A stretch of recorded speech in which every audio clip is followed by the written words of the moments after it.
What's going on, folks? Welcome back to Bed Boys, your one-stop shop for all your energy drink reviews and performance talks. I'm Christian. I'm Brian. And we are the Bed Boys. And today we got another banger for you, as always. Just the two of us. We got some exciting drinks. One that could be potentially terrible. One that we know is very good, but is very elusive. So I'm going to go ahead and get us started off. I have a Rise cotton candy flavor. So I believe this is somewhat new, or at least new to me. I've seen it a few times at the vitamin shop. I don't think either Brian or I are a huge fan of cotton candy when it comes to energy drinks. I think we both had kind of a bad experience with the Bang cotton candy, but that was a long time ago. Rise usually does a really good job with their flavors, so I'm excited to try this one. As usual, gets your 200 milligrams of caffeine, 500 milligrams of taurine, and it does have 200 milligrams of choline as well. Sugar-free, this one's 5 calories, 1 grams of carbs. It's just a mystery carb in there. And you got the general, the color palette on the cotton candy is nice, but, we'll see about the taste. Picked up a Vitamin Shop the other day, so shout out Vitamin Shop. Get that sponsor whenever you guys are ready. So that's what I'm working with. If someone's gonna make cotton candy good, it's gonna be Rise. That's all I'm gonna say on that. Now I've got something that at the very end of this episode, it could very well be the number one ranked energy drink on my list.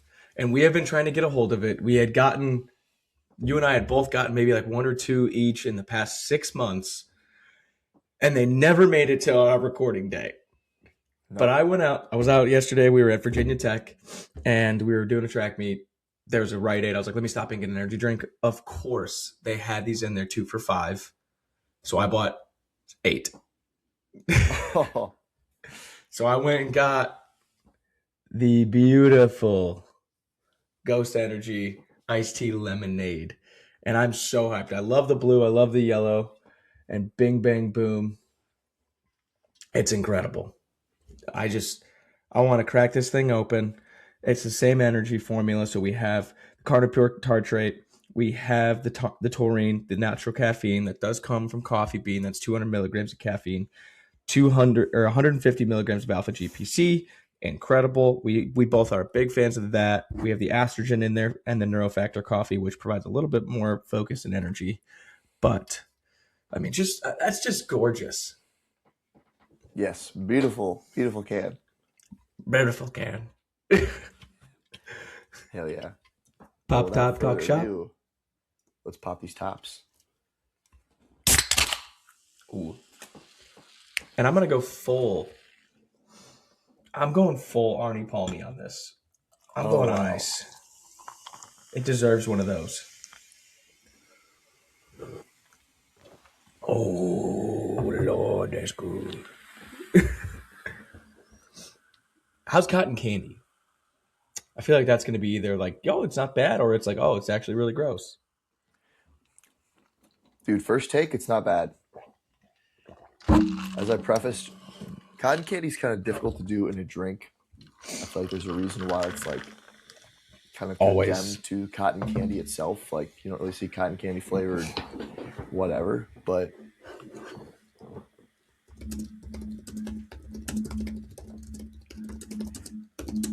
it's not bad. I would say it's actually like a pretty accurate depiction taste-wise of actual cotton candy. You kind of get, obviously there's like the red and the blue. They basically taste. I don't even know if there is like a difference. It's androgynous sweet. Yeah, it's just androgynous sweet flavor. It's not bad though. I know we hate a lot on the androgynous sweet flavor, but when the goal is when that is the flavor, like cotton candy, I think you got to give them a little bit of credit props when they get that right. So it's not terrible. It's not terrible. It could be much worse. Yes, that's for sure. Much worse. But like I said, if anyone's going to do cotton candy good enough to where it's not going to suck, it's going to be essentially Rise. Like they do a very good flavor profile when it comes to everything they do. We do have extremely exciting energy drink news, and that's not just the fact that we finally have iced tea lemonade on the show. It's the fact of one of our absolute favorites of all time is finally getting mass distributed and available, possibly nationwide once it goes through the tester stores, and that's Gorilla Mind going into 7-Eleven. Yes. So huge. What I'm assuming is they're probably going to do like a trial of probably 10 to 30 stores around a specific area and probably do like 5 different flavors. I would like, if we pick off the flavors of what's probably going in there, it's probably black cherry vanilla. It's probably the white. I would assume Just like an orange. I was thinking orange. If they're really maybe blue, I don't know. Green and blue raz, or they go way hard in the paint and they throw in their like candy fish one, because that's also new, and people who are fans of the drink will know to kind of go over there and get it. So they'll bump those numbers a little bit, which we should all just imagine that Gorilla Mind should be available in every gas station in America. Yes. Dude, I got a good Gorilla Mind story. So I've been putting the boys on at work to energy drink game. Specifically Gorilla Mind. I've been touting Gorilla Mind as the top tier energy drink, in my opinion. And it was kind of funny. I'm slowly starting to indoctrinate people into what we had at Elon, where we took turns buying a 12-pack and bringing it into the fridge. My buddy bought a 12-pack of Gorilla Mind, and it lasted like I don't know, 3 to 4 days. Probably 3 days. People were just crushing those things. My boss, all the coaches. It did not last very long. My headphones just died midway through this. It is so weird. Yeah, I'm hearing a little bit of kickback. Yeah, that's insane. We'll take a brief pause here for a second, folks. During that, we're back, folks. As I was saying, I've been slowly indoctrinating my coworkers to drink lots of Gorilla Mind and hopefully buy some for me. So my buddy, this is a long story. I won't get too deep into it, but he ended up buying a 12-pack of Gorilla Mind. It lasted probably 3 to 4 days. I probably had 2 to 3, maybe 3 to 4. I probably had 3, and there was a couple other people that had one each day. Even shout out my boss Blaine Kinsley. I saw him cracking one. True OG. I think everyone tried one almost, and it was good feedback. So hopefully we can keep that rolling. We can just have an energy drink, army. But yeah, dude, huge news that it's going to be potentially, hopefully, in every 7-Eleven. That would just be that's always kind of been our one real gripe. Obviously, they have the heat seal can, not the biggest deal in the world, but the biggest gripe we've kind of had is the lack of availability. So hopefully that gets solved. I would say that's probably a good gripe to have if like your biggest gripe with a product is that it's not more available everywhere because you want more of it. Mm-hmm. So there's nothing wrong with that. I'm happy for it. We have 2 7-Elevens like within like a 5-mile radius of me, so that means that's another route to get it. Also a vitamin shop. I like ordering online if you can bulk order. My one problem is it's always shipping is a nightmare because cans get messed up if they're not in like a temperature controlled kind of trailer, or they get thrown around and then they explode. We used to see that all the time when I worked at GNC, and would just frustrate me because it's like, okay, well, you order 12 cans. One is absolutely blown up. It's like soaked all over the rest of the cans. And then you have to kind of go through the company. Yeah. And you got to go through the company, see if you can kind of get it replaced. And it's just one thing leads to the next. It's like, oh, it's just a nightmare. So yeah, if you can buy like a case in person, that's great. If you can also just buy 1 or 2 or like a 2 for $5, even better. Oh yeah. This is so good, by the way. I love that it's clear. No artificial flavors or no artificial colors. Yeah, because we care about that. Big time. Hell, Actually, I want to ask you something. Have you seen people? Is this in your area too? People are drinking this like glass bottle of water. It's called like Mountain Valley or something. It's in a green glass bottle. It's like a green glass bottle. What is it called? It's water. It's like, oh gosh, what is it? It's like Oh yeah, Mountain Valley spring water. Yeah, you know what it is. Have you seen Have you seen this? Have you heard about this? Yeah. I've seen it on, ironically enough, like other podcasts. Like it's like a Saratoga water kind of deal. Yeah, it's the new San Pellegrino bullshit. Make you think that it's better than any other type of water. It's funny though because I heard, because obviously like it's in a glass bottle because people get sensitive around plastics, as if it's the thing that's really making a dent for better or worse in your health. But it was funny. I can't confirm this, but someone told me they're like, yeah, like it's in a glass bottle, but they paint the inside of the cap so it has lead in it. It's just like ironic. Oh my gosh. But yeah, I don't. Are you a big person that's picky when it comes to like bottled water? I know, like we both grew up drinking like tap water. Like I'm not super picky. I will say like I can taste the difference between certain bottled waters, but it's not big enough where it's like, oh, I have to have that, and I'm going to pay X amount of dollars more. Past just like this is just the great value brand here. I'm perfectly fine with that. I'm perfectly fine with tap water, or if you live in a city, just buy a Brita and drink that. Are you a big water snob? I can't imagine you are. I'm not a water snob per se. If it's like, hey, it's $2.19 for Deer Park, but it's $2.39 for like Fiji, I'll get the Fiji water. Mm-hmm. If it's like a 20-cent difference. Fancy. Yeah, I feel a little fancy. I like the square bottle. It feels cool. So I do, as much as I hate to say it, I do like a glass bottle of water just because it feels a little bit more high end. Yeah. But I'm not like a plastic bottle is a plastic bottle. I'm going to drink out of a plastic bottle. I do that more often than not. The glass bottle's like this is like a one-off kind of like, oh, it's kind of fun. Like, here we go. But like, I've been trying to drink more water in general. And like, when I get water, it's like from my fridge, from a sink, in a glass. Like just grab a cup and throw it in there. I'm not picky. I feel like if you're that picky about what water you're drinking, we probably have more problems that you should be like looking into. Yeah. Like I know people, you don't have enough problems at that point. You don't have enough real problems.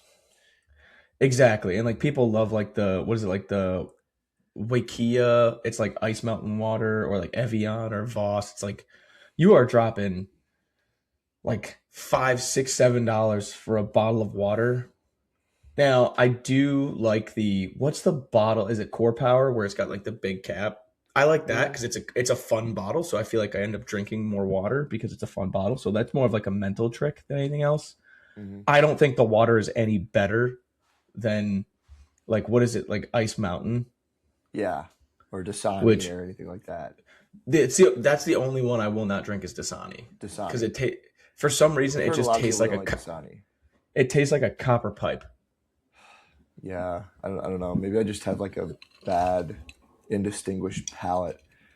The only one I will say, I think it was like Evian. That's the one from like the Alps, French Alps or some shit. Yeah. That one like tastes pretty good, but I'm never going out of my way to like buy that. I don't even know why I had that in the first place. It was probably because it was free somewhere. But yeah, I'm usually just getting it from the fountain, or like one of those, like we have one of those water filter things at work. That's perfectly fine. Tap water's fine. If you live in a city, sometimes it tastes like shit, so it's worth like just getting a Brita filter, and then it tastes fine. What kills me is the people who literally like, you live somewhere where like tap water is perfectly fine. Like you're not in one of those like cities or towns or states like where big city or something. Like you're drinking well water. Like my parents both had a well, so it was like perfectly like good. Yeah, if you're not on like one of those like where the whole city's like, hey, we have bad water, and it's like I just had Like I just have a pet peeve when people are like, I'm not drinking tap water, and they like go out and buy cases of water. Yeah, That bothers me for some reason. It just bothers me. I'm like, the tap is fine. Like where I live right now, like here in like around like Elon, Burlington area, like we have great water. It's like we have zero issues. You can literally just go get a tap. And if you don't want to use the tap, you just use the Brita filter or whatever. yeah, And you're perfectly fine. But like almost everybody I know just grabs cases of bottled water. I'm like, why are you doing this? yeah. It's wild. I just take these from work. You won't catch me buying water. Yeah, it's that's the other thing too, is this is the pot calling the kettle black a little bit here, but like we buy energy drinks left and right. Like it just seems like Yeah, so but wasteful that's to it's buy a little bit water. different. Yeah, yeah. That's the thing that gets me. It's like that's the one thing where I feel like it should be close, if not completely free. Like, Yeah. um, yeah, It's a I don't understand. it's a basic necessity. 100%. Um Food could also be free. Hey, I'm thinking free brisket for everybody. Bucky's. Hook a brother up. We do have some fun topics today. We do. We, Couple go ahead. yeah, we've been putting these off for a couple weeks. You know, we had a surprise, I guess, like kind of like a last minute surprise guest. We were able to get, if you haven't listened to the episode we did with Alan Cooper, we were able to get Coop on the podcast. Um, really good episode. I think that was probably one of those reels we posted was like our most viewed reel ever. So that was really awesome. Um, Definitely got Just a people around. Yeah, it was a great fun episode. episode. Fun episode, good time. I mean, that guy's a bet boy, true and true. He lives for this kind of stuff, and incredible human coach person, super smart. I literally texted him the other day and was like, "I'm stealing this lift that you had." He had like a Zercher skater squat, and I was like, "I want that." Yeah, all time guy. So definitely check that episode out if you haven't already. So some of these topics got pushed back a little bit, and then Brian went through a freaking snowstorm in North Carolina, so he lost his heat, right? Lost my heat, lost my power, lost my Wi-Fi. Yeah, that's insane. So these topics have been kind of like just sitting and brewing for a few weeks. So I'm excited to get into them. We got a few good ones here. I think that are gonna one that's a little bit new. I think we have some later on that are really gonna play into Brian's expertise in particular. So getting started off. So spinal engine theory. I sent you that article. I think we both kind of went through it. I'm sure you've heard of it before. I've heard of it. Haven't really dug super deep into it until these last couple weeks. Just kind of like it's one of those buzzwords that's kind of like thrown around to me, and I think a lot of times what you see with buzzwords is like people they sound smart to throw them around, but a lot of people don't really understand them fully, and like Hmm. I don't really understand this fully either. But basically, I read a pretty good article about it. It kind of broke it down. It was by Bryce Kreider from Driveline. He has some really good articles on his website. Has some really good content on his Instagram as well. So shout out to him. So basically, there's two main camps when it comes to energy production and transfer of energy. When it comes to like the spinal engine theory, pro and con. There's the middle out, the camp where it's like middle out, where energy is created via the spinal engine, quote unquote, and it's just that energy is just amplified distally to all of your limbs. So arms and legs, everything is starting from the spine. So that's one camp. And then there's another camp where it's the ground up. Basically, energy is created via ground reaction forces, and it's going to be transferred up through the kinetic chain, and the spine bridges that gap between the lower and upper extremities, the lower and upper halves of the body. So just kind of want to like get both of our takes on this. The article was really thorough, and I think he kind of landed. I would agree with a lot of the points he made. Um, I think one thing with this is like people like to think in absolutes way too often, in my opinion. They like to think that like everything comes from the spine or everything comes from ground reaction forces. Um, and a kind of a good point he made that I agree with in the article is it's probably a little bit of a combination of both. Mm-hmm. It's never just going to be one or the other, but general thoughts about spinal engine theory, and does it have anything to do with how we should train people? What changes should we be making? Should we even like consider it? There's probably people that make this a big part of their philosophy. There's probably people that have never heard of this and are both doing a good job. So it's just one of these other things where you can dive down a really deep rabbit hole, or you can not pay attention to it at all. You can probably do a pretty good job both ways. So general thoughts.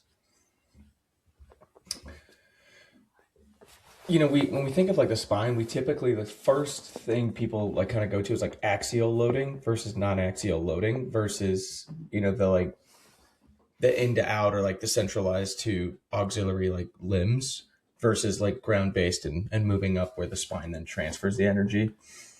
So this is it was a fun read, mainly from the point of it kind of flipped it of like it's not just about the axial loading. He does mention axial loading within the article, but more so on is it ground reaction forces or is it more necessarily like everything's kind of generated through the spine, and which one do you kind of fall on?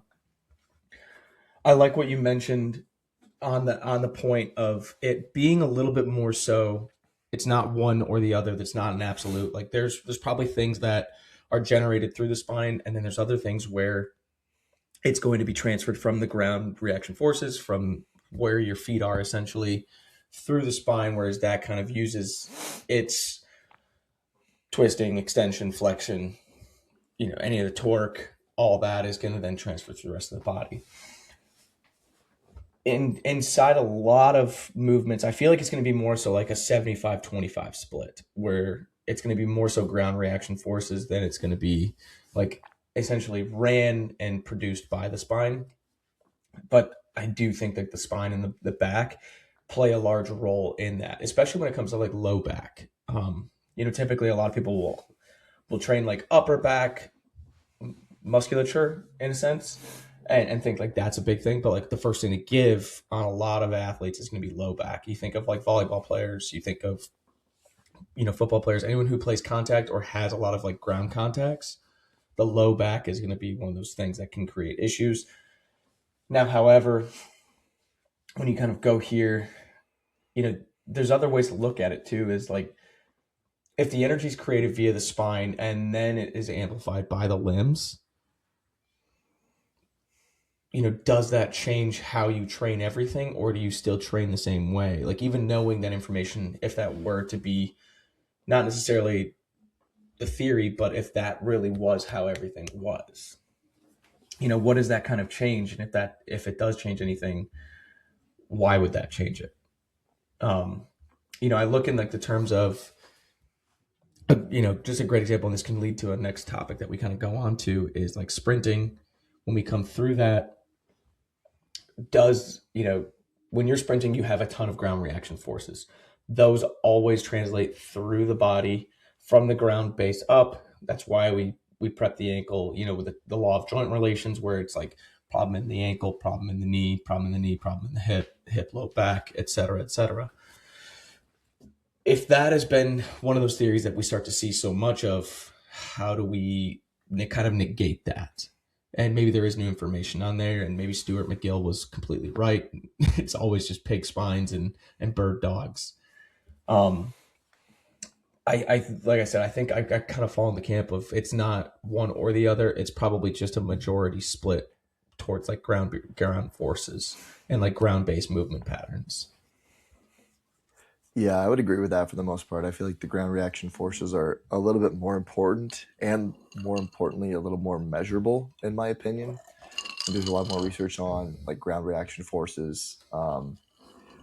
There's a reason why a lot of people that have force plates or even just have a jump mat are going to use something like the counter movement jump or some sort of like the counter movement jump or some sort of variation like an Abalikov jump to measure lower body power and kind of just like power output in general, because ground reaction forces have so much like research behind them.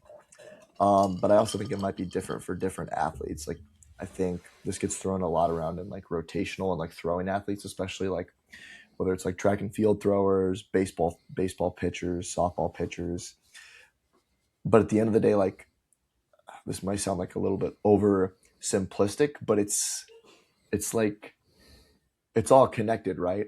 So like I don't know if it really like it does matter like to know where the energy is being produced and where it's coming from, but it's all gonna kind of be working in different extents at all times. It's kind of like energy systems. I kind of think of it like all energy systems are present and working at all times. It's just to varying degrees, Mm-hmm. dependent on the activity. Like obviously, like you said, like track, a lot of ground reaction forces.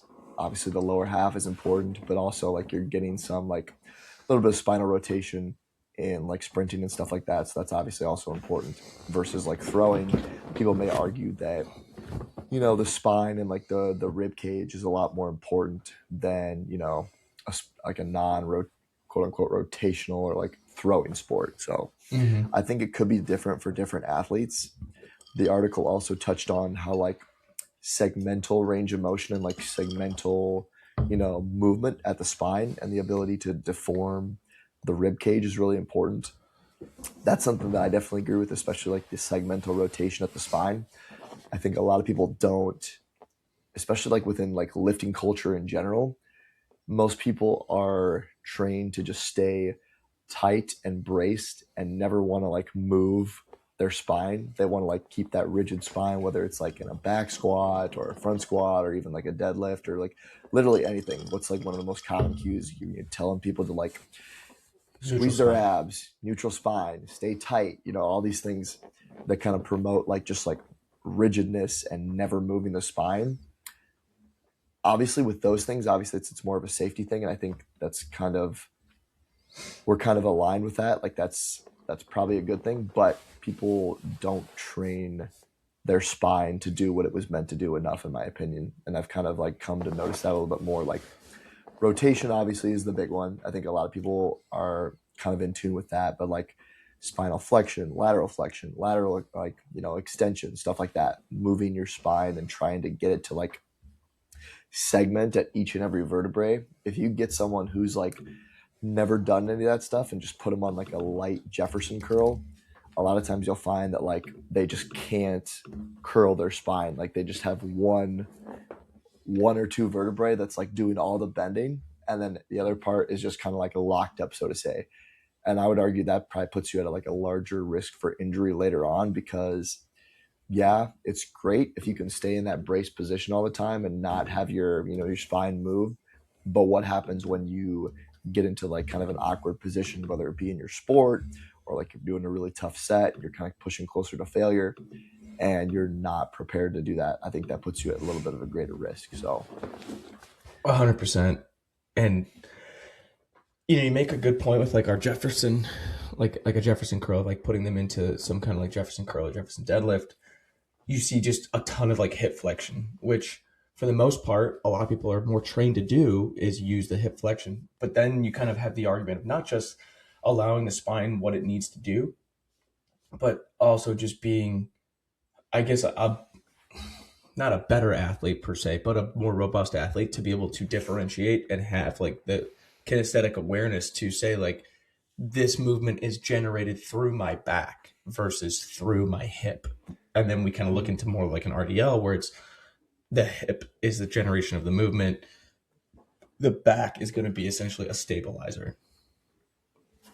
And it's just one of those things where you kind of have to, at a certain point, they don't have to be both in the program at the same time in the same block kind of a deal, but you kind of have to ebb and flow and introduce these things just to make someone a little bit more robust. Um, a great example is like one of my main movements inside of a weight room is going to be like an RDL. Um, I just think it's a great movement when it comes to like full actual like hamstring stress, not necessarily on the knee, but in like the midsection of that, not necessarily distal or proximal to the actual like midline of the body, but in the muscle belly itself. But then you might look at like maybe a individual person's needs, and that's where you introduce things like what we've done is every one of my athletes when they come in the weight room they have a specific prehab. 2 sets, 6 to 8 reps, kind of just like essentially moving through some certain things. And high jumpers are a great example. They're always in like extreme hyperextension when it comes to jumping. So what's one way that we can kind of do this and make you a little bit, instead of continuously stressing extension, why don't we put a little bit of stress on flexion? So hey, let's get on, 2 3-inch black pads. Let's grab a med ball or like a light dumbbell, and let's work through like a Jefferson deadlift or a Jefferson curl, just to make sure that we're going to be able to move that spine the other direction, make it a little bit more robust, which kind of, it's almost like filling the bucket at which it's not being given by the sport. And there's always that argument too of, do you hound specificity or do you give them what they don't already get? Like, do we go with the veneer or cosplay of, we're getting super specific and we're going to make you so great at this? Or do I fill a bucket that's not there, make you a better athlete, probably make you more robust, and then, you know, just in case something happens to where you might need to get back into that, are we able to get into that position, produce force, kind of like our mobility versus flexibility conversation we had a couple weeks ago. What is truly better? I think it just depends on the timing of the year, what the athlete is in their current kind of life cycle as an athlete. How all those things kind of do matter, but I think it's a good thing to do is give them the stuff that they're not getting and fill those other buckets. Same thing as if you're kind of talking about like a track athlete who, for lack of a better term, most track and field athletes are sagittal plane warriors. They're always stuck going in that straight line. So if you expose them to 3-dimensional movement patterns outside or in the transversal plane, you're probably going to have a better raw athlete who can do more later on down the road. Yeah, and like from my perspective, like a baseball athlete, maybe if I was like an actual like hitting coach or pitching coach, I would think a little bit differently. But like through an SNC standpoint, I view like one of my like main jobs is to like improve the athlete's like ability to like produce force, ground reaction forces, obviously, and then do some stuff to make them more resilient. And then the skill is going to take a lot of the, is going to take up a lot of the actual like, obviously like technical aspect of like, I hear a lot of guys like when they pitch, they think about like trying to like throw their pelvis towards home plate. And like that's a lot more like technical skill. And like me personally, like I just don't know enough to like, I don't know enough about pitching or hitting to like teach any of that stuff. So like I think it's obviously both important, and then maybe that lens shifts a little bit versus like whether you're teaching skill, whether you're teaching more general.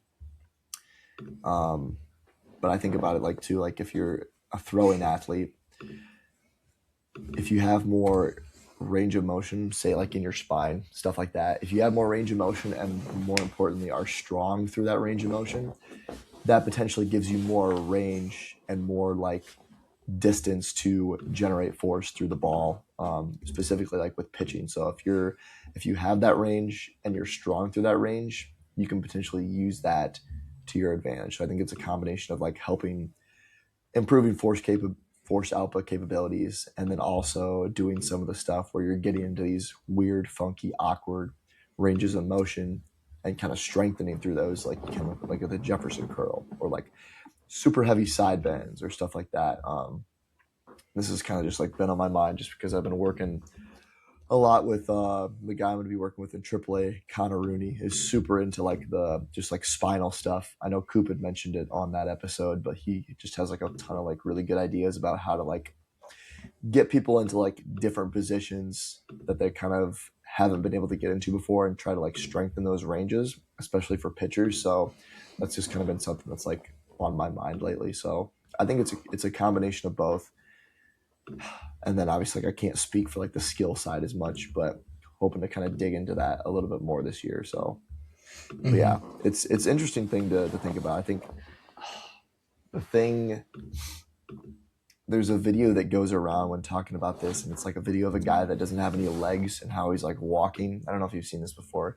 He's like walking and he has no legs, just like walking on like, just basically like using his spine. And people are like, oh, that's proof of spinal engine theory. And like I don't buy that. It's like the human body is like so good at compensating and adapting. Like, I don't think that that's you can't compare someone with no legs that was either born with no legs or had them amputated to someone that does have two fully functioning legs and say that that's proof that all energy production comes from the spine. I just don't buy that.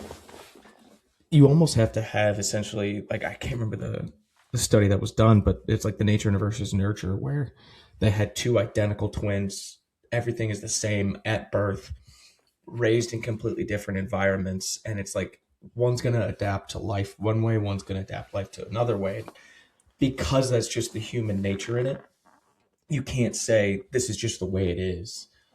And again, like the resiliency, the ability to adapt, especially as like a body or as like a person with that type of mind, it's going to be vastly different how they respond to the environment around them. And I just don't think you can that's comparing apples to oranges in that sense, and it's just not going to be the same no matter which way you look at it.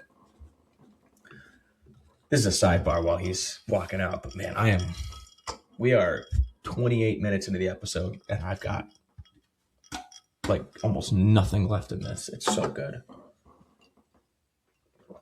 Mm. Little light carbonation, super good. Um, the big thing with it though is, and maybe I'll hold off a little bit until French gets back in here, but one of the big things with this is, I think what we often forget about as an entirety of a population within sports performance is not necessarily how much energy is generated from the spine, but how much is truly transferred through the spine. If we look at, say, throwing a baseball, even if the action is essentially initiated from that shoulder or the elbow or the wrist, you have the ground reaction forces as well. But all of that essentially, no matter what, if it occurs at a limb, it comes back to the midline, comes back to the spine.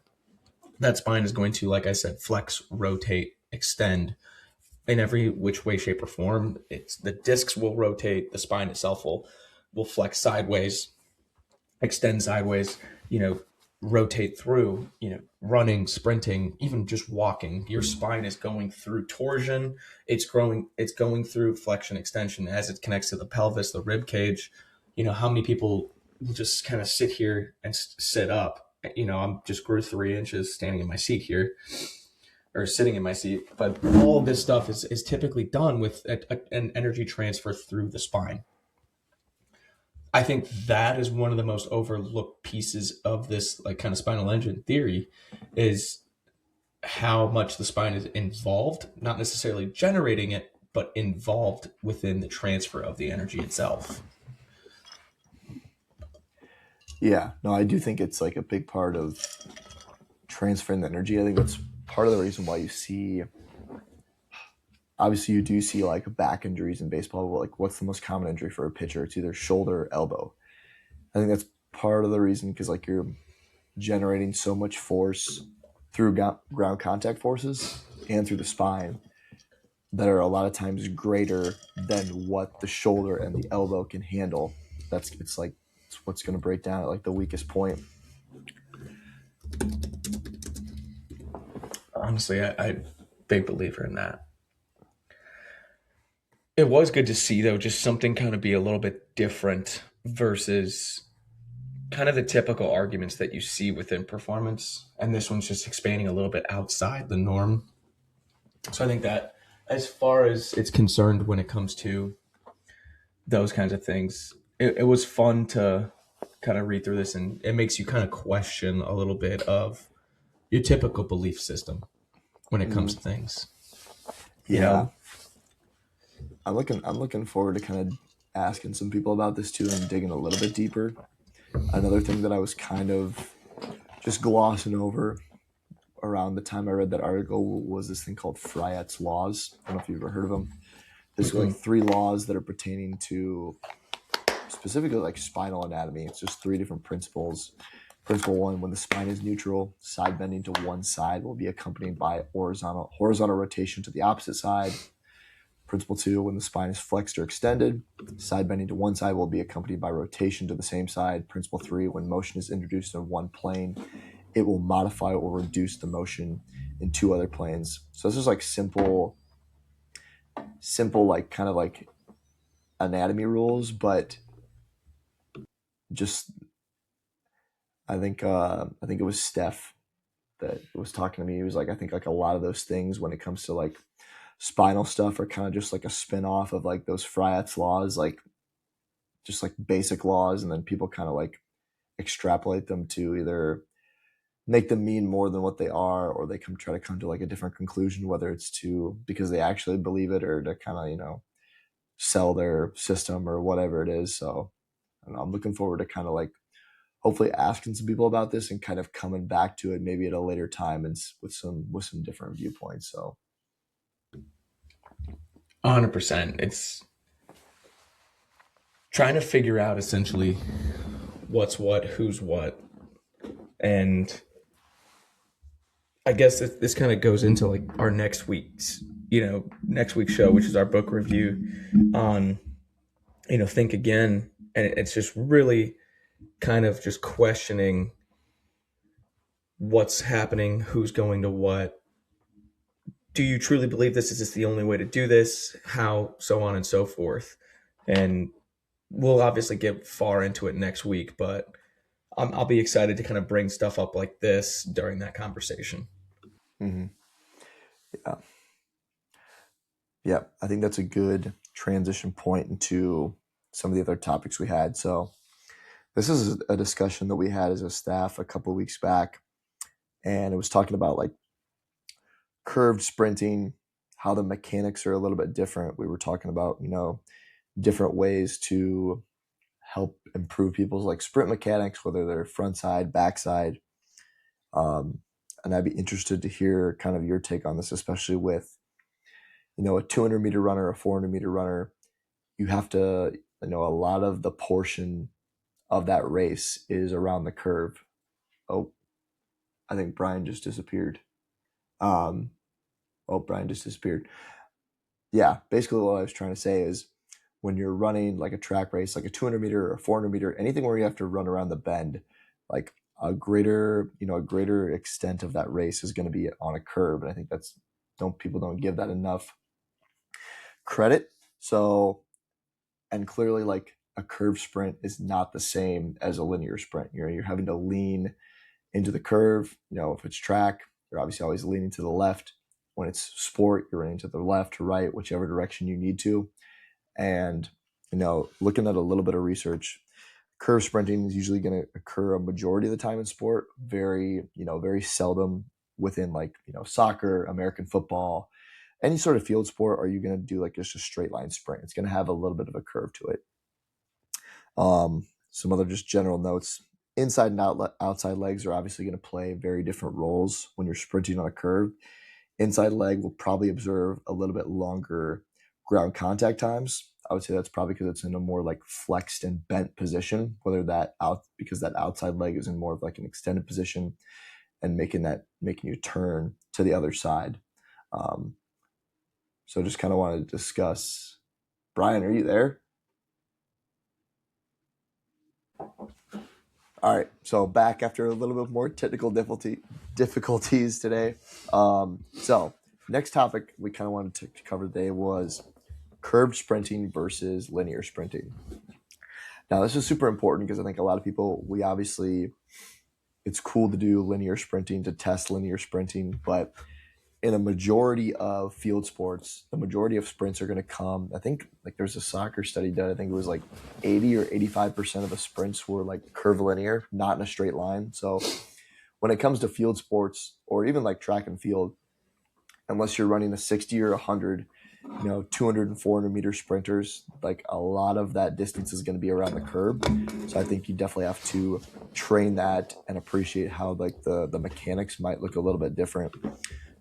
So Brian, I kind of let you kind of like take away with this and just like how curve sprinting differs from upright linear sprinting, and are you looking for different things mechanics wise, and how are you training differently for that? Yeah.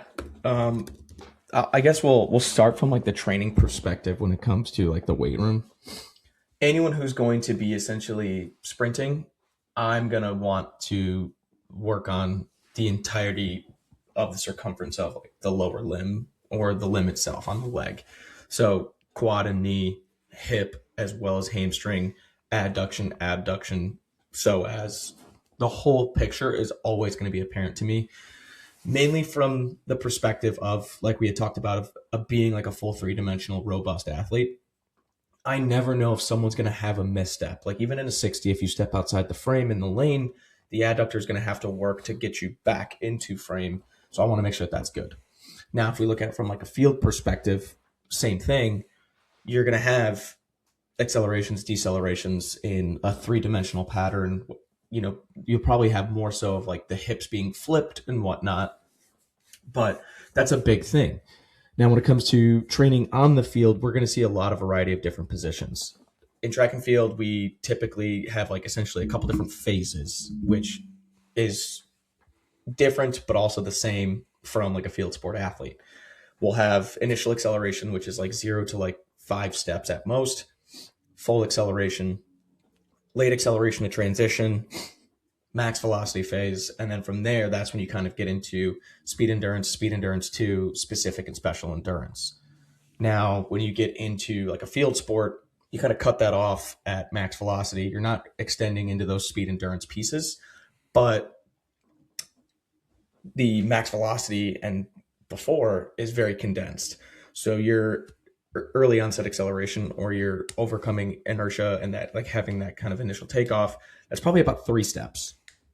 The acceleration phase is probably up to 10 to 15 yards. Transition occurs. Max velocity really occurs at about 20 to 30 yards at most versus like 40 to 60. So that's one of those things. The other aspect too is you'll probably likely see a little bit more heel striking depending on where they are in the field, especially within whatever phase. Likely a wider triangular frame across the lower body if you were looking at it straight on than a more narrow and condensed straight linear path. And then when you want to bring it into like curvilinear, you're likely going to have a lot more like forward lean in the torso, like in an acceleration position, even if they are top end sprinting, which isn't necessarily a bad thing. It just means that we're lowering the center of mass, and because the higher the center of the mass, the harder it's going to be in order to change direction efficiently, whether that be, you know, a full 135, full 90, full 45-degree cut, or simply weaving. You know, we look at like a snake run. I think that's a great way, especially in a field-based sport, to get max velocity stimulus without necessarily risking like the hamstring. As field sports are a lot more sprint generalists, and it's going to support the activity of the game, it's not the game itself. That's where you just want to make sure that we have the stimulus for it, and it's much less about perfecting everything about the sprint, but making them very good so that way they can be efficient where it matters. When we think about small-sided games, we think about, even walking it back a little bit further, just straight A cells, D cells, or change of direction, center mass is going to be a lot lower. They're going to have a squattier style run because they're always anticipating some kind of change in the direction of that body and how it's moving. This is where it gets a little bit different. I think, again, when things are similar, we still want max velocity stimulus. We still want great acceleration mechanics. Field-based sports and court-based sports are going to be a lot more acceleration dominant than maybe track and field being, speed endurance or even just max velocity dominant. You got to do those just to make sure that you have them, especially in the max velocity, maybe not necessarily the speed endurance in field sports, but acceleration is going to be where separation probably has the most influence over the game. Now, on that line, one of the big things that people don't necessarily understand is like, you don't have to do flies, which I think that's like a big thing with speed training. Every strength coach, sports performance coach, however you want to call it, they'll immediately say we need some max velocity work. Well, they're going to go to a fly. I like a fly as a track guy, as a guy who works in track and field. It's awesome. You can put a time on it. You can see the progression, see how they improve. Tony Holler has this thing where essentially if you're not timing it, you're not really sprinting. I think that's a fallacy, mainly from like the point of you can race, and even though you're not timing it, if you beat the other person, you have that stimulus of going hard. Um, but there's so much more. Like if I've seen a wide receiver as an example here who's been great top end. They can open up in a straight line. They look fantastic, and you're like, oh my gosh, they're incredible. But it doesn't translate, and that's where we kind of have dynamic correspondence kind of come into play, where the vectors have to match. The magnitude and the direction of the force has to match. Maybe the knee angle, the biodynamics, the bioenergetics, the biomechanics all match, but we're not necessarily like there's that little piece of like the constraint piece or the context specific piece that it's not translating to the game. And that's because they're not exposed to doing some of those like more similar things to the game, such as like leaning in to somebody maybe while your acceleration is occurring, or having to sink down and make a cut. That's where your training has to differ. And I think a lot of the time we get into go sprint, be fast, will improve.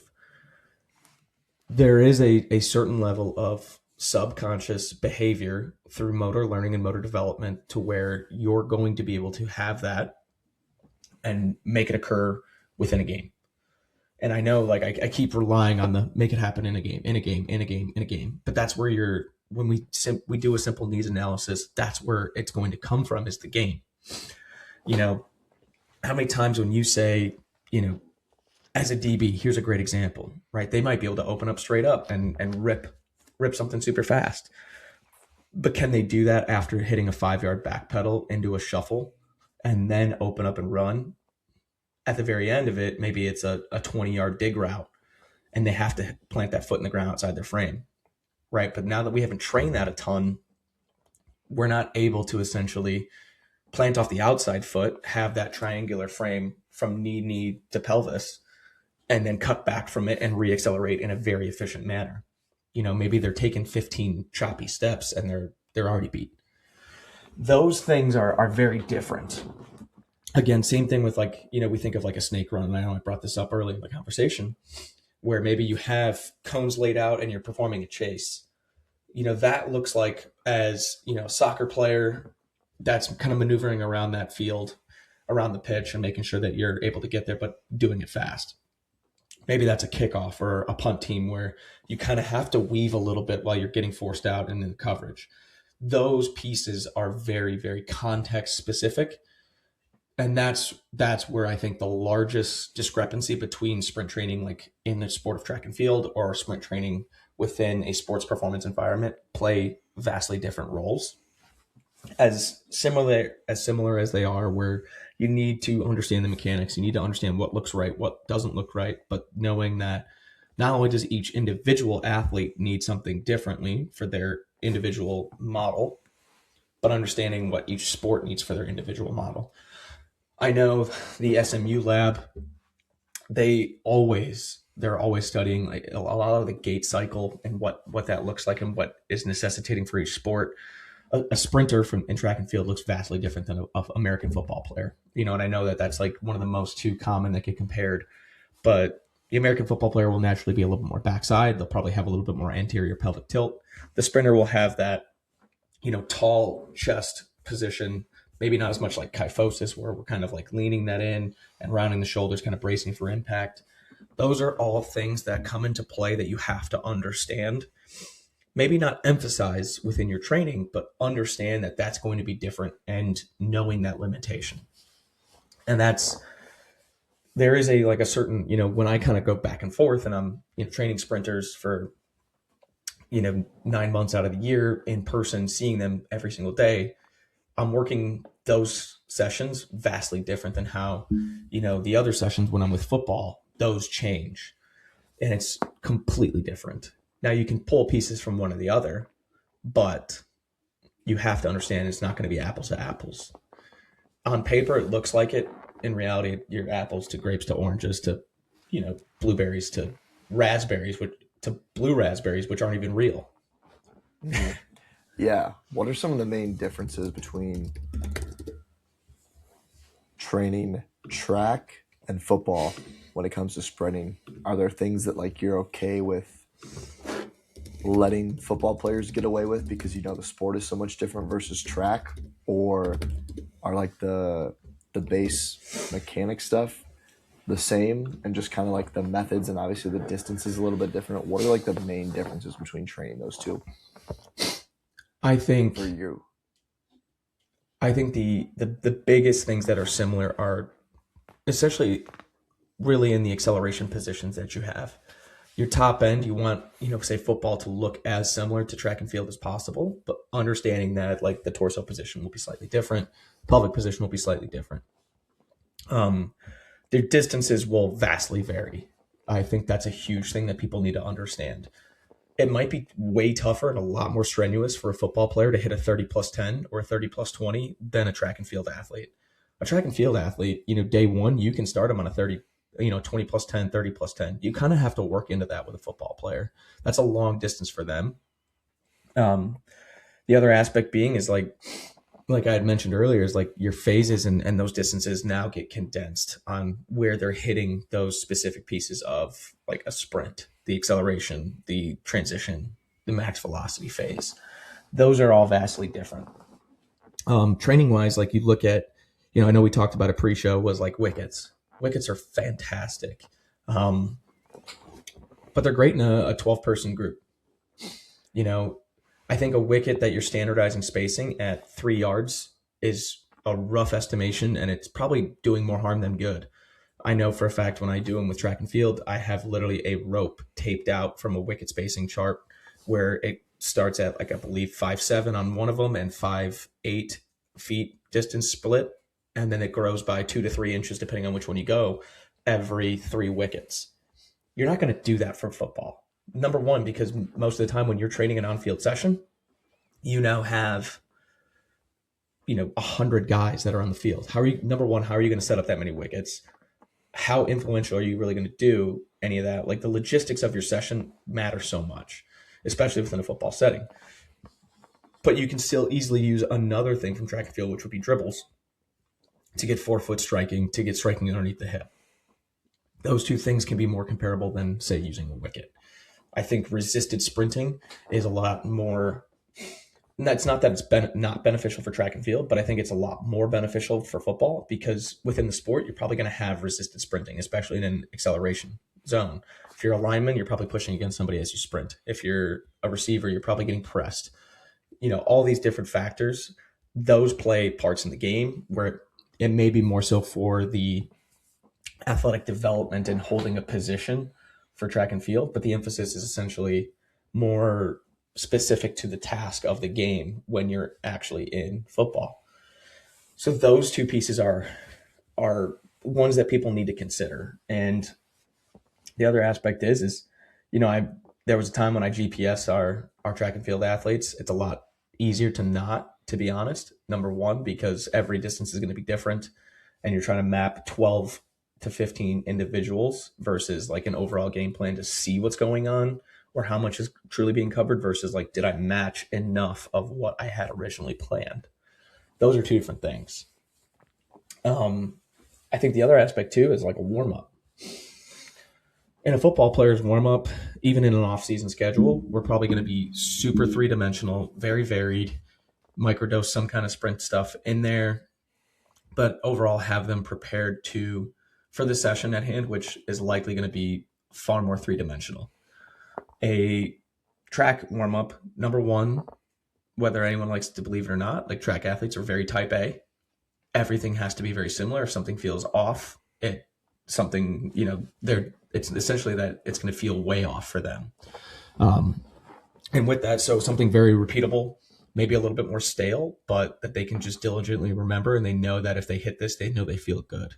If you ask any track athlete when they're at a meet and you're like, how's the warm-up feel right now? They're like, really good. And they'll probably tell you a piece that they were like, that's like my checklist of like, if that feels good, I know I'm good. Whether it be a build-up or, mini prime times, whatever.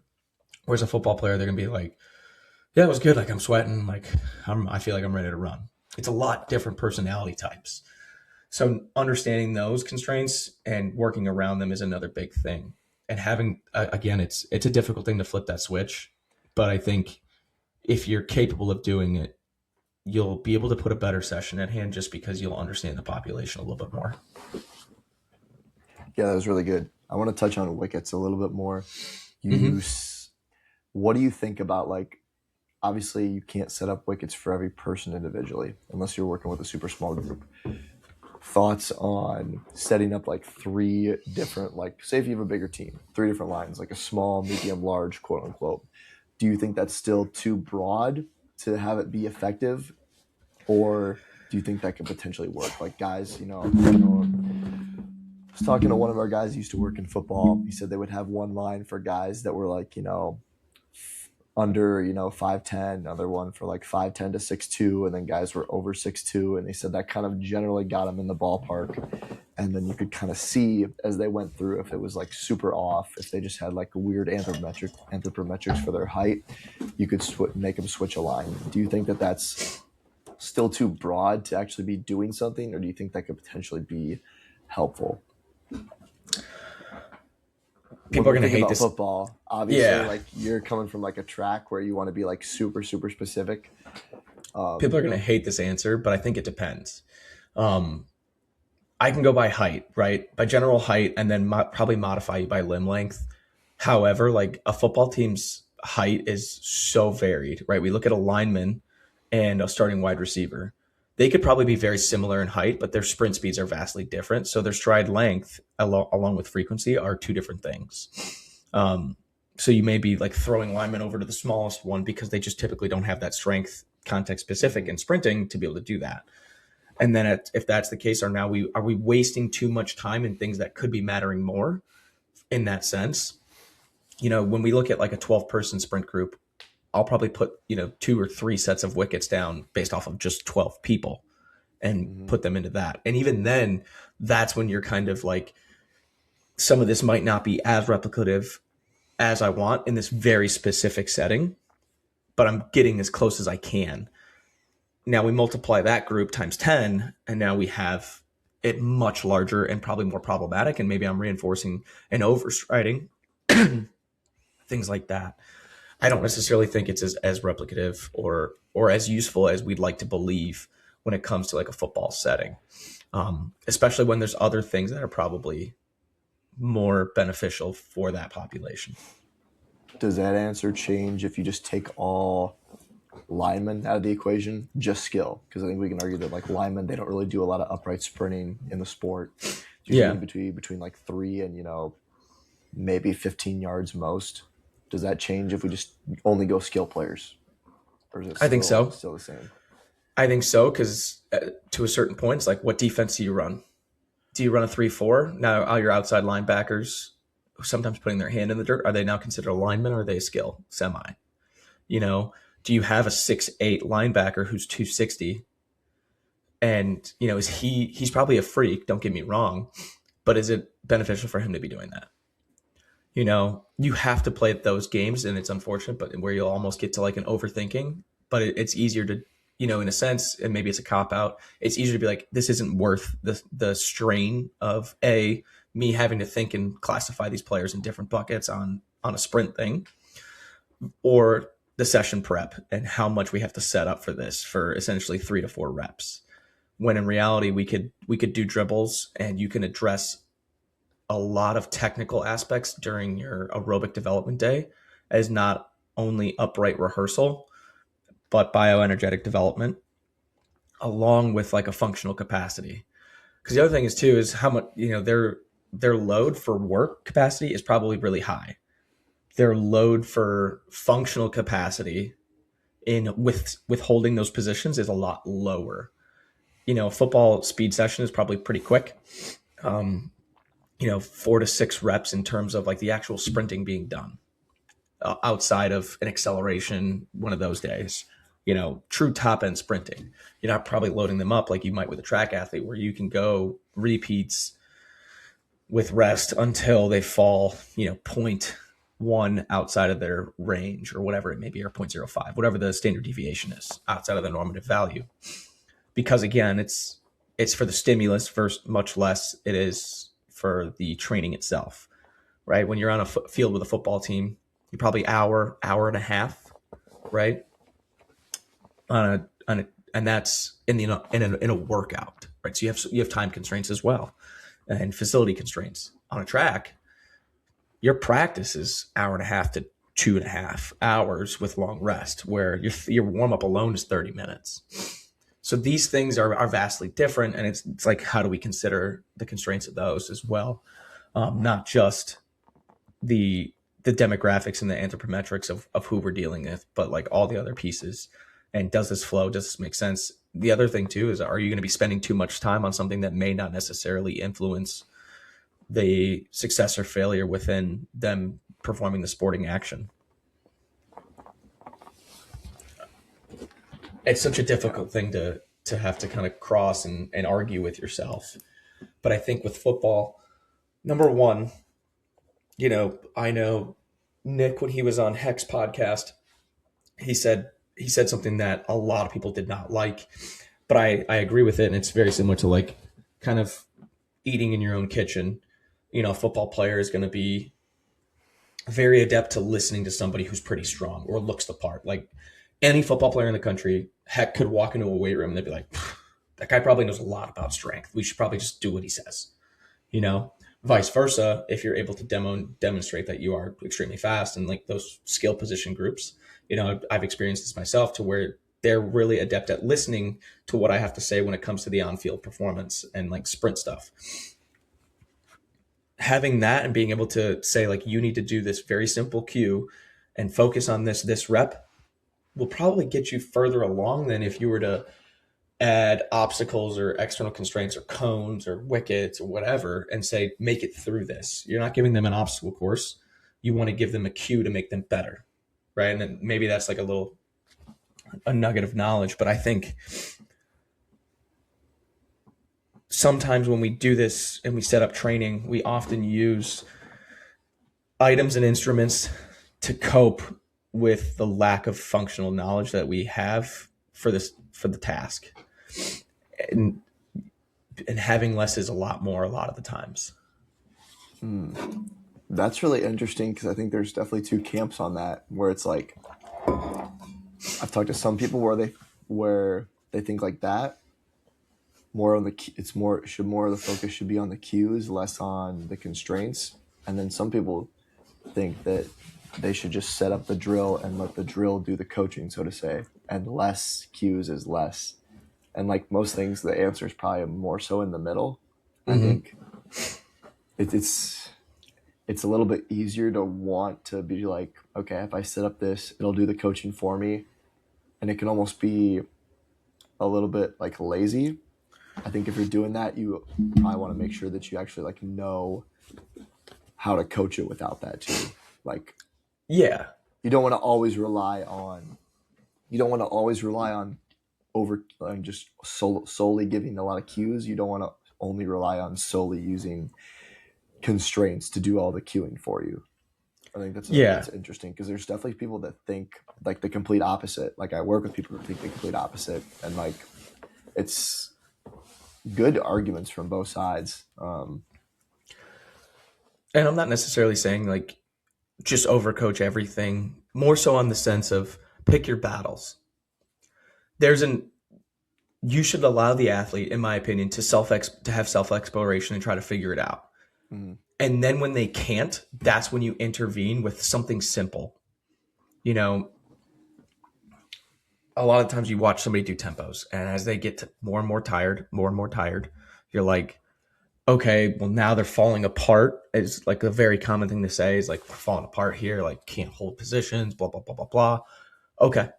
What's an easy thing that you can do to intervene? Hey, all I need you to do is focus on your breathing and make sure your hips are tucked underneath you, and pull your knee up to your chest as you run. Boom. It's a very, very simple thing. And you're still letting the athlete self-explore. You're not saying, I need you at a 90 degree at the hip, and then you have to change this and do this. And you're not giving too much noise. You're giving a very specific instruction. Likewise, you can also intervene with another piece during the workout. I know one of the things that we've done previously is, on those tempo days, we're also going to do dribbles. as part of the extension of that prep. Why is that? Number one, they get really used to that cyclical action in tall running. Number two, they understand what it's like to have their hips tucked underneath them. Now, that's one of the main focuses during that session. Is not just make it through this workout, the typical coach thing. Don't just get through it, get to it. But like, you understand what it feels like. And now that's you're like in your head during the rest of this 35, 40 minutes where you're actually doing the workout piece, where you are focusing on that aspect over and over and over again. And there's something to be said about a little bit of mental discipline to have that as your disciplinary action of I'm only focused on what I can control during this. And that's A, making my time, and B, doing this one thing. Lo and behold, you do that for enough weeks over and over and over again, and you do it right, you will start to see the dramatic change. And the best tool that you can have as a coach is a phone or a camera. You can take a time, you can see every position, and you can play it back to show them what might be right or wrong. Whether that be you're in a track session or you're in a football session where you're going to have some longer rest, and you can pull an athlete to the side and say, hey, this is where I need to see something different. Yeah. Rip the next rep and go on. Yeah, that's a really good point. I think a good thing to finish out with is I want to kind of like just go over a few other like tools or constraints that a lot of people use in sprinting. We can kind of just like give our thoughts on them. So we touched on wickets. What about PVC pipes? Do you use them? How do you use them? Do you think they're worthless? Do you think they can be used for some stuff? They're good and they're bad. What do you like them for? What do you not like them for? I love them for like a scarecrow run where you throw it across your shoulders and you kind of hang the wrist over the top. Two reasons for that. Number one, we pull the shoulders back. Number two, because you can't grip it, this hand has to be loose, meaning this arm and the shoulder has to be relaxed in the upper body. We can't just sit here and be super tight and strain. If I'm using a PVC and we're doing it and using it for sprinting, it's always going to be across the shoulders like you would like a barbell back squat. I don't like it overhead, and I absolutely hate it out in front. The reason I hate it out in front is you are promoting kyphosis over and over and over again, right? How many people do you see when they go to sprint? They're hunched over, super tense right here. You don't want that. If you don't want that, why would I tell you to take something and hold it out in front of you? If I put it out in front of you, and I say, pull your shoulders back and try to hold it, now you're thinking about two different things. Number one, keeping that towel up. Number two, pulling your shoulders back. Over the head, it's not terrible. I think it's only really useful in a couple populations with people who are a little bit more advanced and can actually hold it above their head versus somebody who might fall forward, and then now we have kyphosis again. If I just negate the human error and I throw it across your shoulders and I say either grip it or hang the wrist over the top, boom. I have relaxation. I've taken the arms out of your action. It has to be forceful through the hip and the knee and the ankle. I get the ground reaction forces versus the spinal. And then you also understand, kind of back to spinal engine theory, you'll understand how much you're truly rotating during an acceleration, because it's going to overemphasize any sway because you're now away from that like midline. You're far more distal with those limbs. So you're going to feel every time that big teeter-totter kind of sways across your shoulders. But I like them in context of like putting it across the back. Yeah, I like it just simply, you brought up some really good like technical points there. I like it simply just for like limiting velocity.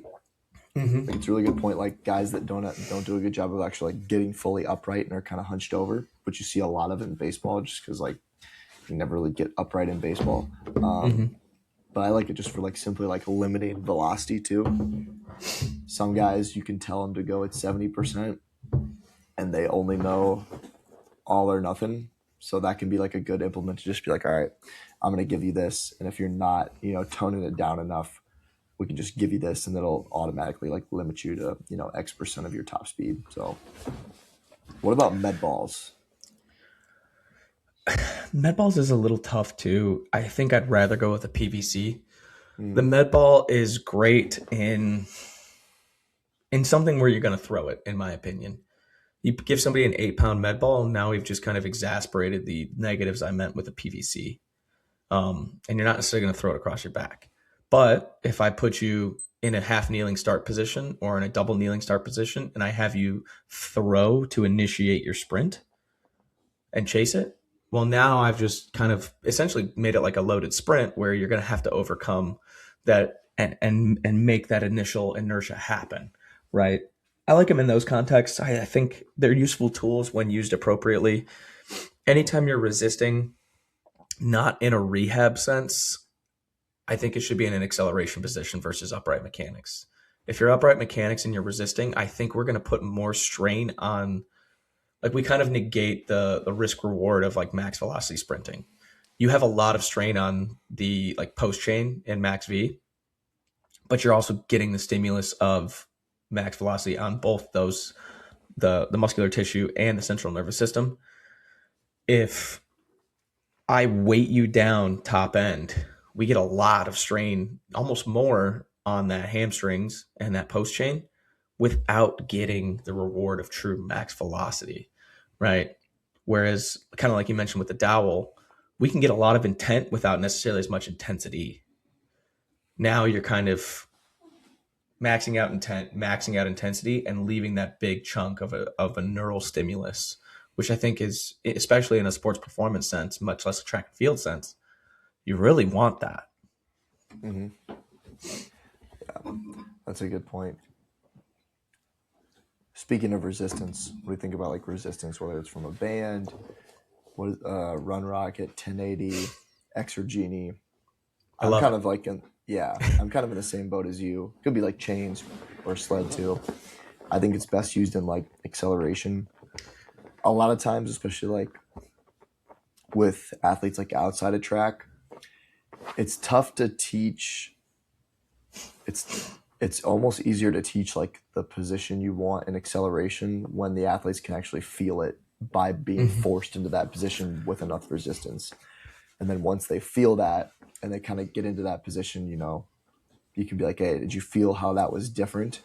And then I think like this kind of going to like contrast to like going resisted and then unresisted accelerations. Like once they feel that, I'm not going to say it's going to completely solve it once they go unresisted, but I think they'll be a little bit more able to kind of hold that horizontal position once they know what that feels like. I don't know what your thoughts on there. I think we're kind of aligned on like the fact that it's a lot better in acceleration, you know, 0 to 15 yards for the most part. Yeah, I love, whether it be a band, whether it be a chain, a sled, a run rocket, or a 1080, understanding your resistance is a big thing. You know, is that distance, you know, or is that resistance more so almost like kinetic where it's constant throughout the entirety of that, or does the resistance lessen after you've kind of overcame it? And knowing which one you want. Obviously, money's a big thing. Not everybody can afford a 1080. Chains and slides will work. They'll get you at least almost there. That's a big thing. And like you mentioned, like even in track and field, like the younger athletes, like they don't really know what it's like to be in a forward lean, you know. And I kind of relate this to, you know, pushing a car out of a snow. You know, maybe it's just us being Midwest, but when it's stuck, you're not standing up to it and kind of doing this. You're leaning into it so you can push, because you inadvertently just kind of know that you're stronger when you push versus when you pull. You're lower to the ground. Exactly. So having that feeling where they can push and get that going, it's going to help. It's also going to put them in reinforce those positions again and again and again, like you had mentioned. And then, you know, you kind of get into like contrast, like, you know, Altus had the re-engineering Sue course where Randy Huntington was working through a lot with Su Bing Chan, fastest 60-meter split in 100-meter ever. What did they do a lot of? He used a lot of the 1080. Now, I'd love to have one, don't have one, but you can take the concept the same and do essentially resisted, unresisted, or hit 4 resisted, then hit 4 unresisted, so on and so forth, to where number one, we, you know, it's kind of like the teach, learn, perform in like a wave loading, how we do with like our track and field team over a 3-week basis. We're just doing it in a microcosm of the session. Hey, we're going to teach you how to do this. You're going to learn to do this while you're doing the action. Great. Now I'm going to pull all those off and I'm going to have you perform the action unresisted, unweighted, and go for it. And we're going to see if it works. And you can keep repeating the process. We lower the stimulus on the true intensity of the volume that you're having by having you go at a slower limb speed, very similar to a rehab sense. And you can work through a little bit more volume of that learning moment aspect to it, to where even if you say like, hey, we're going to do a 2-to-1 ratio of your, chain pulls, sled pulls, exergini, whatever, and then you're going to do essentially 2 reps for every 1 rep of an unresisted. And it starts to make a lot more sense. We do it a lot in our track and field sense when it comes to essentially, us getting into blocks. I want them to really feel about pushing versus kind of standing up and be comfortable in that position. So that way, when I unresist it, you're able to go through your progression. Same thing in football. We might do our 10-yard dash after we do our chain sprints. They're really used to pushing versus just trying to rip into it and stand up and try to see where they're going. Those things typically happen. And then you also have, the arguments for PAP. You have all, the litany of positives versus negatives. It works. It's like more of those things can be happening.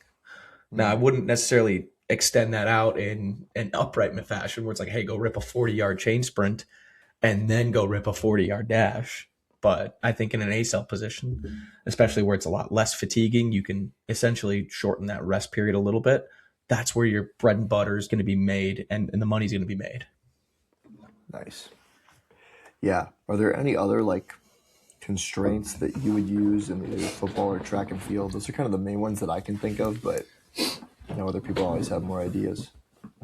I think within track and field, it's obviously a little bit different. As we get towards speed endurance to specific and special endurance, I love a broken rep.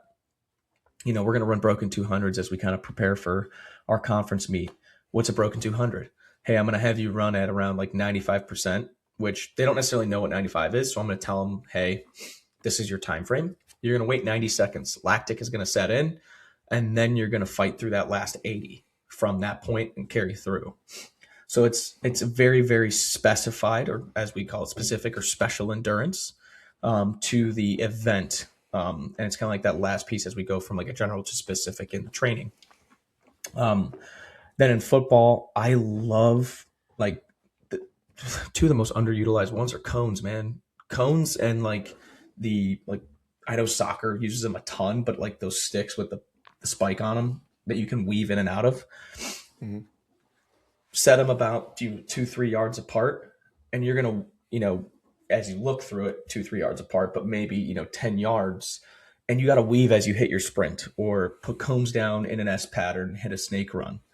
You have to learn to bend into the curve as you kind of go in a top end fashion. Very underutilized. Very I don't know if enough people want to set that up, let alone know how, or just they don't find value in it. Those things make it's very similar. As we, both of us being Elon, we understand the 8 vector model and understanding those degrees of cuts, finding that sync, lowering center mass, changing direction, etc. Great.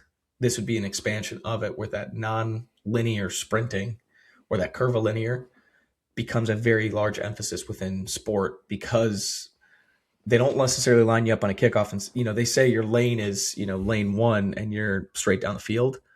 Great. You have 3 obstacles in your way and you have to maneuver around them. When you do special teams in practice, you're probably learning how to weave, cut and bend and dip and rip through, the shield, which they took away from football now, which is lame, but whatever. Or in soccer, you're kind of running with a ball. Now, I don't necessarily think you have to run dribbling a ball in your, off-season schedule. But as things get more specific, obviously that can come to play within the practice. But finding ways to maybe not necessarily remove the ball and kind of work around another nonlinear version of it would be really good. Yeah, no, I love the snakes. We've been doing those the last 4 weeks now. Started with 10 yards in between with a 5-yard dispersion. That just knocked it down a yard every week. And it's you're also getting a little bit of change of direction, but you're also slowly exposing them to more velocity over time. Lesser dispersion, you're going to be able to go a little bit faster, versus more dispersion, you're going to get more, quote unquote, curved and more change of direction type of work, but a lesser velocity. So it's kind of a built-in way to limit the velocity and then kind of build it up over time. And then what we kind of did with there was we started with a larger dispersion to work down. And then one of our other days, our change of direction day, we started kind of the other spectrum of that, where it's like we're doing sharper cuts and then maybe start with like a half circle cut and then go to a full circle and then go to like a figure eight. So like as one day is getting lesser in change direction and more in velocity, the other day is kind of like working sharper change Backwards. direction over time. Yeah. So it's kind of like getting both. I think of it as like two ends of the spectrum, and you kind of want to progress those at the same time, especially when you're like building guys up for the season like we are. So no, I'm a big fan of like the snakes. Obviously, like there's a shit ton of stuff you can do with cones or even like wool. One of the things we did when we would do those like snake runs when I was at Simpson is you'd have like, we luckily had enough interns where we could have an intern would stand like a yard outside of the cone. So guys would have to like slow down and not go.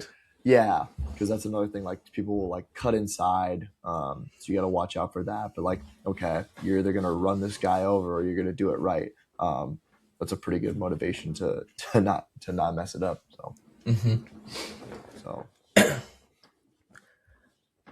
sprinting is one of those things that, you know, the weight we think about like weight room and it being expansive, right? You don't want to just throw 1,000 hours into your weight room and 2 hours into your field work.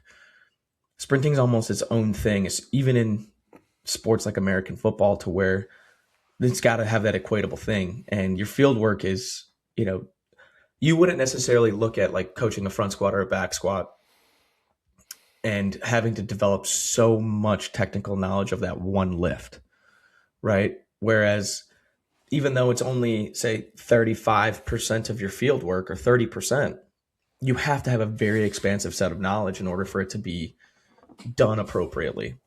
Same thing with conditioning. It's, you know, people think, oh, we just go for a run or we just beat them to the ground. It's like, no, you need a very expansive set of knowledge when it comes to aerobic development, whether it be via machine running, you know, multi-directional aerobic development. Those things take so much, as well as change of direction, agility, and, you know, perception of environment and developing game speed.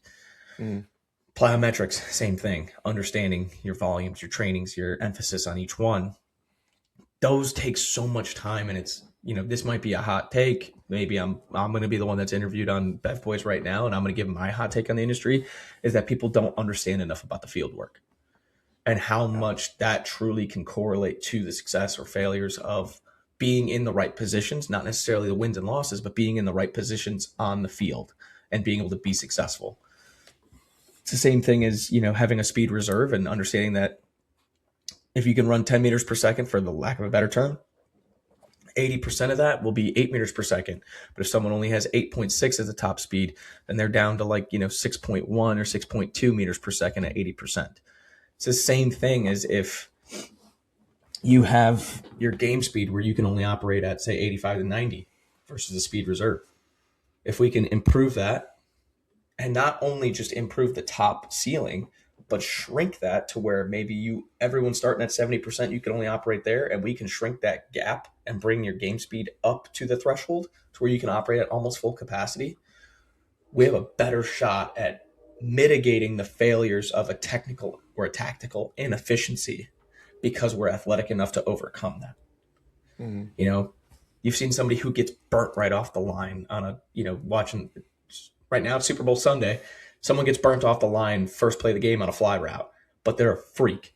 They can make up for that. How many time and time again you've seen people be like, oh, they're not as technical of a corner, but he's really athletic. He can make up for it with his ability. That's one of those things where that can happen. Now, genetic freaks, obviously, etc. But those are big things that can come into play where you can mitigate those failures and turn them into essentially a net zero or positive gain. Yeah, I think we found our topic for, if not next week, the following week. Understanding the field work a little bit better. I'm looking forward to diving into that. I think so, and I want to touch in on your expertise a little bit more so on the meathead development, essentially. When and where, why, how to intervene with specific things like a machine versus a free weight. You know, I know you're big on time under tension. So this might just give some people a little bit of forethought of what's coming next week, or the following week after our book review. But I think that's one of those big ones. Yeah, no, I'm definitely down to talk about that. Obviously, it's like it's one of those things too where you kind of have to like separate your personal training philosophy, like how you train yourself, to like how you train the people, like your athletes. Um, I think DeMarco does a really good job of that, like putting some stuff in with that you would do in CrossFit that actually like relates to like helping like football players, but not just going full overboard and saying like, all right, boys, we're just gonna do We're gonna do EMOMs a and like wad.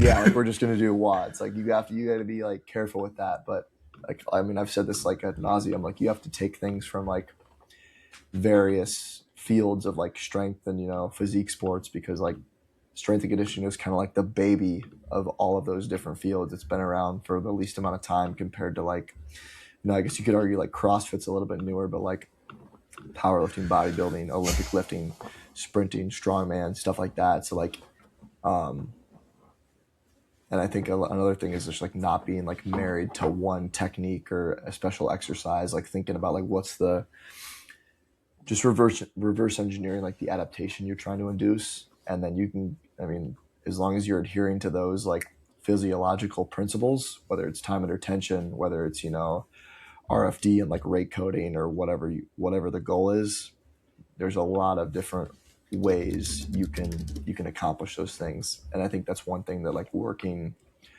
in like pro sports has taught me, where it's like not as much the athlete coach dynamic is a little bit different. Like you're more of like you're working with them instead of just like they're always looking. I'm not gonna say To like you you're for the answer. It's more of a yeah, democracy, exactly. less of a dictatorship. Yeah, so like if you just have like, especially as I've been working with like a little bit like older guys recently, younger guys, they're gonna most of the time like do whatever you want. They might ask you like, hey, like this is really bothering me, can I swap it for something else? But like sometimes like older guys might just straight up say like, yeah, I'm not doing that. Like what else you got? It's like you if you're married to like a specific like technique or exercise, like you're going to be kind of screwed in that environment. So you have to be able to like get creative. Luckily here, especially like we have a lot of cool like equipment and tools, but like that's like something that I'm learning a lot more about, and I'm looking forward to is like you got to be willing to like switch up what your plan was, because there's a lot of different roads to get to that adaptation, and they're probably not all optimal, but like practical probably exceeds that, especially when we're talking about especially pro baseball, a 6 month season, traveling all the time. um, so yeah, I think Mhm. that's we'll go book review next week, and then 2 weeks from now we'll hop into We got both some. those. Should we get some reviews here? Yeah, so I'll get mine out of the way first because I know yours is going to be better. Rise cotton candy. Like I said, I think it's a good cotton candy flavor for what it is. I'm just not a huge fan of like cotton candy in an energy drink. It is like I said, an accurate depiction, but it is just like kind of that androgynous sweet flavor. The can, I like the rice can. I like the rice formula. Their price is, I would say, pretty fair. It's like $3.50 for one of these. It's pretty standard. Um, so nothing too crazy. I know I was actually going to review a Jocko the previous week.